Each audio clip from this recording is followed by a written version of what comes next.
Hi everyone, it's Saturday morning and I'm a little late posting this week.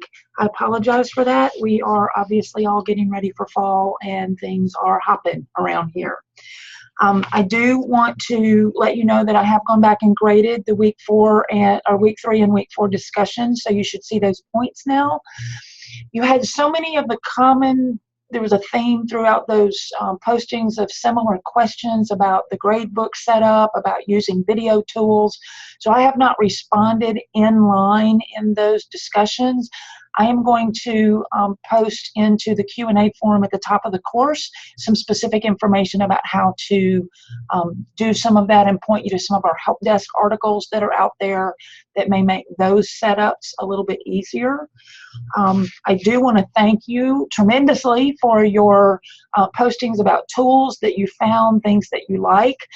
It is my goal to have a library of those put together that we can all use as a reference, because no matter how many times I've offered this class, there is always something new that I've never seen before. There are always new things being created, and while I don't want you to feel overwhelmed and like you have to explore them all, hopefully just in reading a quick description you can say, hey, that might work for me, or I don't have time for that right now. Great that it works for you. Any of those answers are fine. I do want to walk you through in this video some of the specifics of how Moodle is set up in the back end so that you can understand what displays to students and how that works. So what I'm going to do now, I'm just using Zoom. I'm going to share my screen at the bottom when you're in a Zoom meeting, and I'm actually in a meeting by myself, so I've just started the video, I'm recording to the local computer, and I'm going to share my screen that actually has this information on it about this is our current course where we are, summer 2017. My screen at the bottom actually now shows a stop share button. So when I'm ready to stop sharing, I can do that.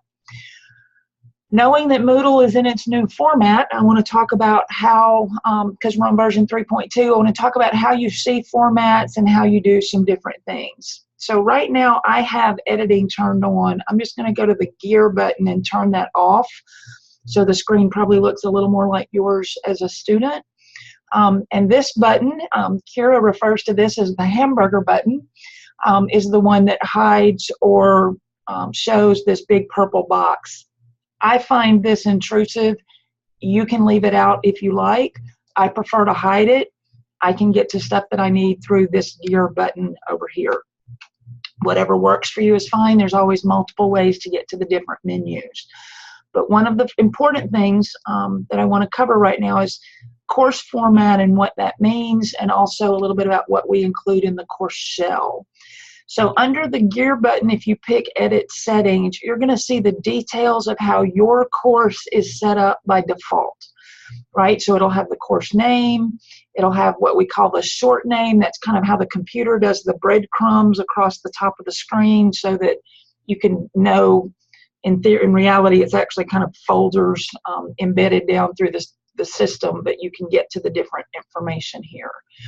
The course category is kind of how LSUA puts things in categories to keep up with them. This is the Teaching Online Certification category. We've offered it so many times it has its own section. Typically that's going to be a semester. So you'll see it that way. This is a really important one, this visible mark. By default, yours will be set to hide. That means students cannot see it, and what's important for you to understand is it does not show up on their screen gray like it does on yours. They don't see it at all. What that means is they question whether or not they're registered for it. So while we do not want you to turn the class on too early, I do not recommend that you turn it on any earlier than 1 week before class starts. There are actually some state laws about granting access to resources that have not been paid for, so we don't want to turn them on too early. There's also an issue if you have it on early and they begin making posts to discussions and you have those graded and you later put them in groups, they will not show up in the correct group for people to respond to, and it could actually cause you some grading issues being able to find their post. So make sure it's set to hide. This visible section here is set to hide until you are ready for students to see what's in it and begin doing their work. Once you're ready for that, you'll change this drop-down box from hide to show, and that makes it show up on their screen. They can then click on it and get into the links. It's absolutely imperative that you turn it on no later than 8 a.m. on the first day of class. The majority of phone calls we get from students are from students that think their class isn't registered, and it's because they haven't been turned on by the faculty. We ask you to please turn it on the Friday before classes start on Monday. And what that does is give students time to get the syllabus, be a little bit prepared. Ideally, in a college setting, we'd like them to read the chapter on the content that you're going to begin covering, hopefully in your beginning. And in all the online programs, the classes are only 7 weeks. So we can't take the first week to do introductions and talk about the syllabus. We have to begin content stuff in the first week. So they need to have as early a start as far as preparation as possible so they're ready to hit the ground running when the course actually begins. The dates will usually be here, and by default, the end date is actually when they can no longer see the course materials. So that's set on. We don't usually put a whole lot of course description stuff in here. It can make the front page really full, so we try not to do that. But course format right here is what you need to understand the difference. So some of the courses default into weekly format. What that does is it will take the first day of class that's set up in that earlier setting, and it'll actually list the dates for them. And that's convenient unless you have a getting started area, because it will put the first week of dates on the getting started area and everything in your course will be off by a week. We really recommend for online classes that you have that getting started area. So my recommendation is that you make sure your course is in topics format, and it will have a number of sections, and you can change this. This is a drop down. Once you're in topics, you can set it any way you'd like. Typically, you want to have at least one more topic area than the number of weeks of the class, and it depends on if you have an extra resources area as to whether you have any additional stuff. I'll show you that in just a minute. Appearance of the course, you won't need to change this type of information. These are all set up by default. Files and uploads, you actually could make this amount smaller, but you cannot make it any larger than 64 megs for a single document upload. That has to do with the amount of server space that we have with our hosting partner, and that you can't go any larger than that. We haven't talked a lot about completion tracking in this class. It's something that can be pretty confusing to set up, and it's not something I recommend first-time teachers use. If you're interested in it, I'll be more than happy to provide information. It puts check boxes next to every item that you set it up for. And if it is something that's a graded item, for instance, you can have it automatically check that box once the student's grade is posted so they can get a visual cue that that's finished. I personally feel they should be going to the gradebook to get that information, and this is an extra step for faculty that often you all don't have time to manage, and so it's your call if you want to. It's not expected. Groups, it's important to know if you are going to do groups that you can either have separate groups or visible groups. Separate groups means the students can't see each other across groups. Visible groups means they can. And the more important thing is if you are going to force group mode, that means they only can see content that's assigned to that group. So we typically only do this when we have academic assistants working in very large classes helping faculty. So I've got a history class, a psychology class, and a communications class that runs over 100 students. But they really want them in groups of about 30. So we set them up in smaller groups. Each group functions as if it is a separate class. But because of the way we have the settings on that course, the faculty member can post content one time and all of the groups see it. It's not like running 3 different classes. You won't need to fool with role renaming or tags at all. So I haven't done anything, but I'm always going to click Save and Display just to make sure I didn't delete anything. So this is the course shell. So now we know that our course is set up as topics. I'm going to go ahead and turn editing back on. So again, it's under this gear, and you turn editing on here, right? And so when you come down, now that's what's new is you have all these edit icons. It's important to notice this profile picture here, where it's an individual person, and if I click it, it turns to two people, and it's two different icons of two people. That has to do with your groups, and if you accidentally click that as a group function when you don't have groups set up, none of your students will see it. So be conscientious about that icon, and if you are not running groups in your course, it should always be a single profile shadow image. Because we have different areas in the class, and I mentioned we have this getting started area that's part of the shell, one of the things that I do recommend that you do if you use topics, which is recommended, is that you use this edit icon and name each week with the dates. Whether you name it week 1, week 2, that's your choice, but to put the dates in to help students keep track of where we are in the semester in the course. LSUA is currently running 4 different lengths of classes in different terms and sessions, and some of them overlap. It's not an ideal situation. We are slowly working our way toward a more manageable system, but it's very difficult to make sudden changes in an institution that's got that many courses. So we have 7-week classes, 8-week classes, 16-week classes, and in the summer we actually have 4-week classes, and some of those session times overlap. If students are in multiple different session classes, it's very easy for them to be diligently trying to keep up, but to miss an assignment or miss a due date because everything is so chaotic in the way the calendar's done. So having these dates helps. You can change the name of any topic by clicking the pencil icon. It then gives you a box to type in. You just click in it and you can type whatever you'd like.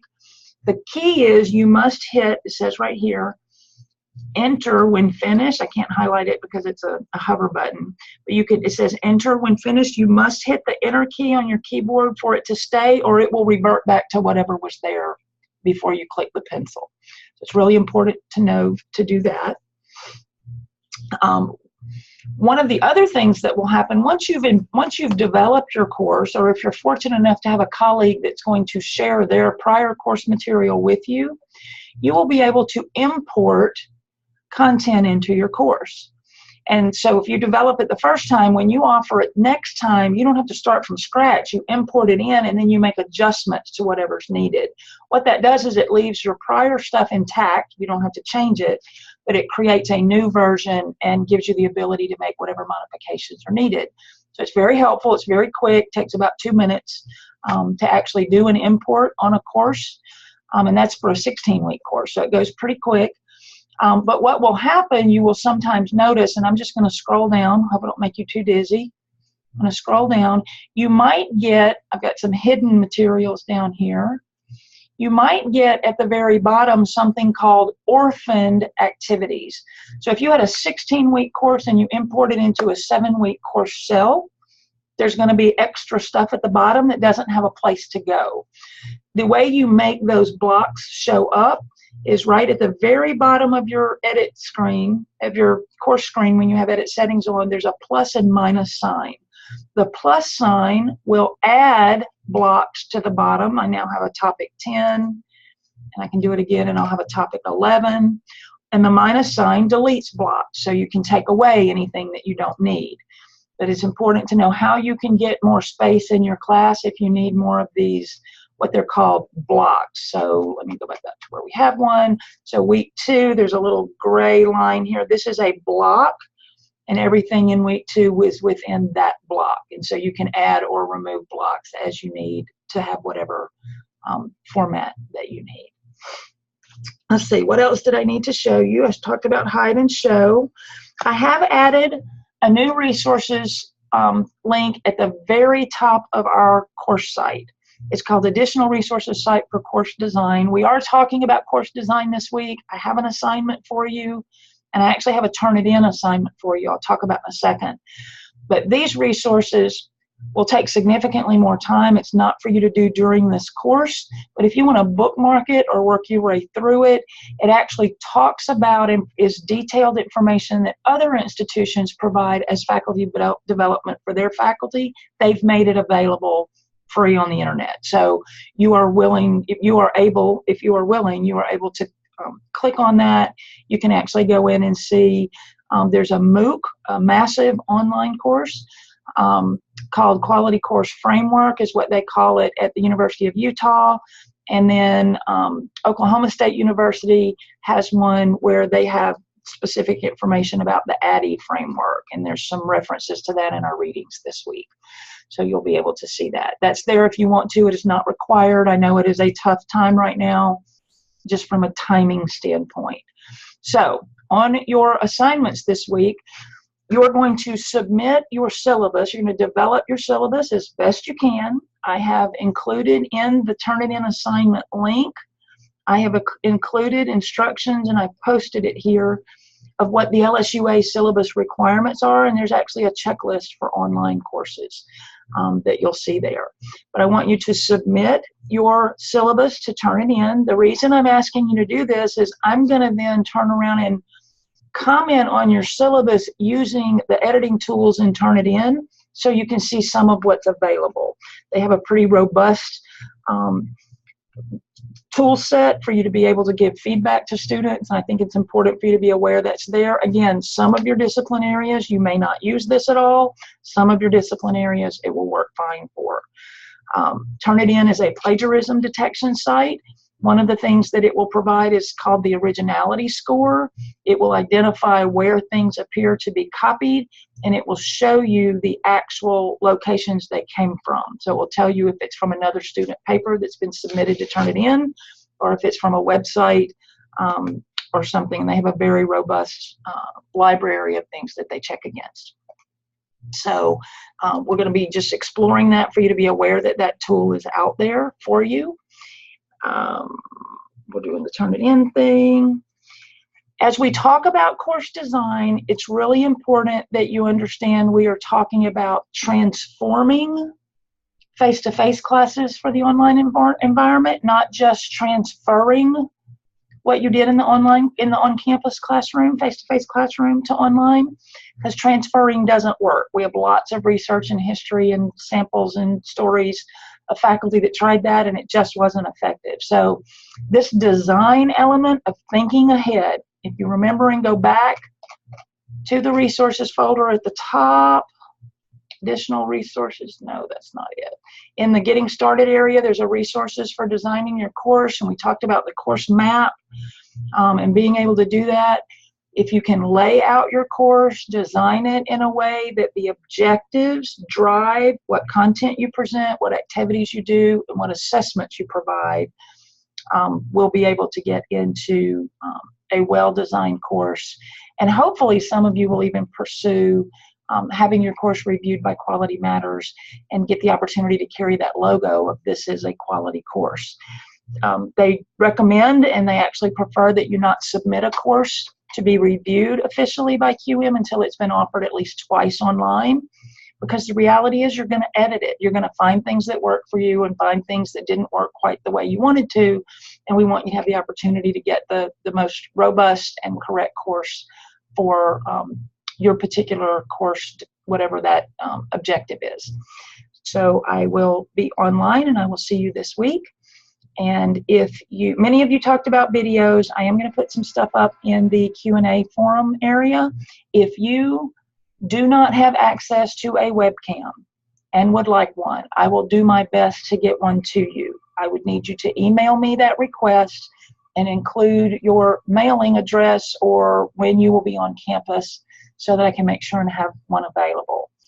I like the Zoom one. It's very easy to save the video to your computer and then upload it to YouTube. We do not, unfortunately, have a video streaming service right now. You cannot load videos directly into Moodle. It will completely eat up the student's ability to view the material. They will have to download an entire file to their phone or their computer before they can watch it. They will be very unhappy because of the data requirements it'll take on their device. Whereas if we have a streaming service set up, such as YouTube, Vimeo, Kaltura, if you're familiar with a school that has something like that, you will have a streaming service and the students will have a much better experience with it. So have a good week. Please send me any questions you have, and I will try my best to be online more frequently this week. It's interesting, school's starting, so here we go. It's almost August, or it's the end of August. Have a great day. And I'm going to stop sharing, and I'm going